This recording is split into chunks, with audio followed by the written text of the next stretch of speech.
정치 브로커 명태균을 둘러싼 의혹이 김건희 공천 개입과 윤석열 여론조사 조작에 이어서 국책사업 관여 그리고 이권 개입 의혹으로 번지고 있습니다. 자, 어제 뉴스타파가 보도한 내용을 보면은 명태균이 만든 여론조사 결과를 갖고 윤석열 대선 캠프에서 본선 대선 캠프에서 막바지까지 이 데이터를 갖고 정세 분석을 했고 선거 계획을 세웠다는 것이죠.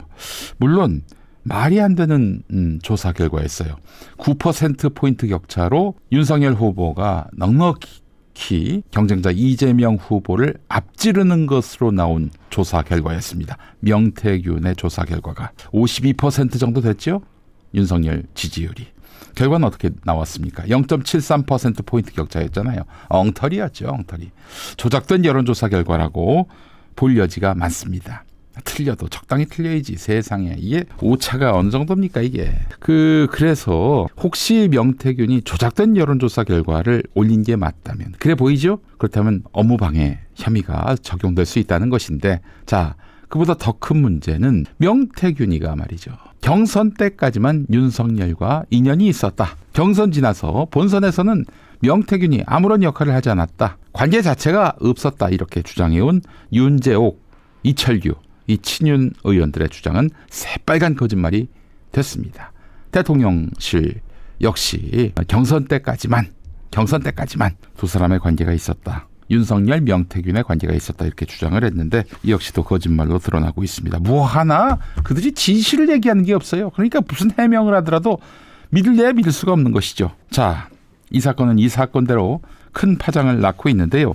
지금 창원의 국가첨단산업단지 창원 산단 선정에 명태균이가 관여했다는 의혹이 불거졌습니다. 선정 부지를 미리 알고 있었고 지인들과 공유했다는 의혹.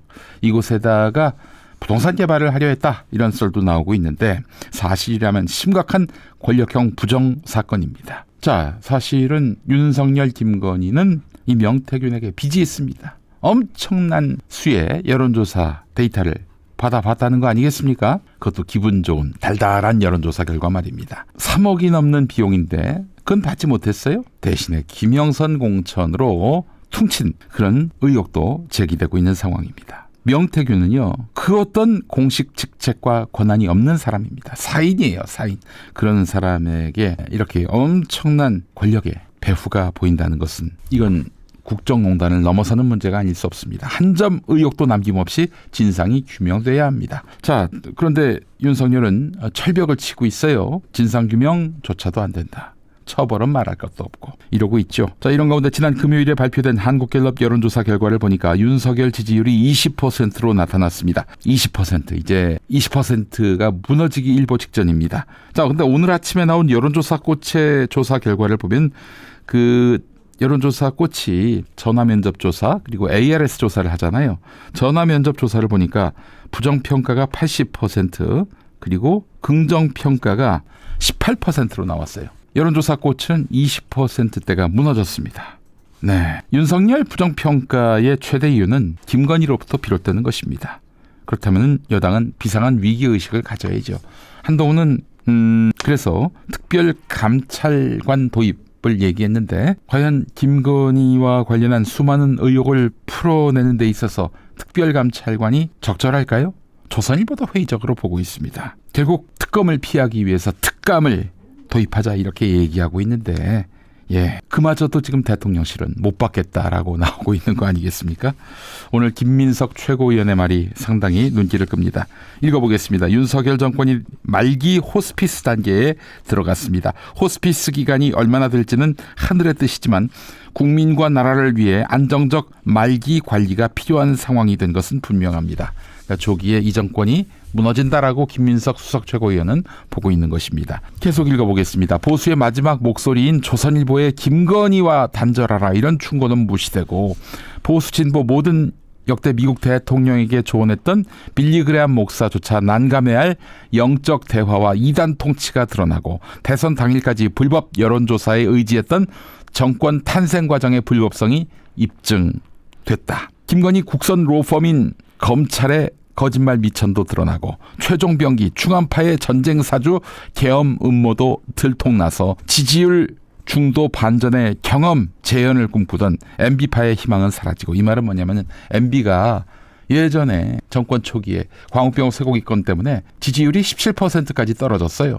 그러다가 여간 여론조작, 언론장악 등으로 해서 중도 반전이 되는 바람에 한 50% 가까이 지지율이 다시 올라갔거든요. 그걸 한번 재현해 보겠다라는 그들의 희망은 사라지고, 친윤석열 트랙을 넘보던 윤석열이 깔아놓은 그 트랙을 밟으려고 했던 오세훈조차 친윤주자 호칭을 거리는 권력 호스피스가 시작된 것이다.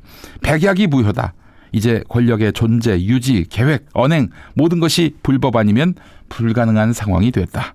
권력의 모든 불법 행위와 지시에 대한 엄격한 점검과 시민 불복종 운동이 시작될 것이다. 공직자들도 참여할 것이다. 국민과 함께 시민과 함께 정권 말기 좌충우돌을 막고 민주회복 고속도로를 열겠다.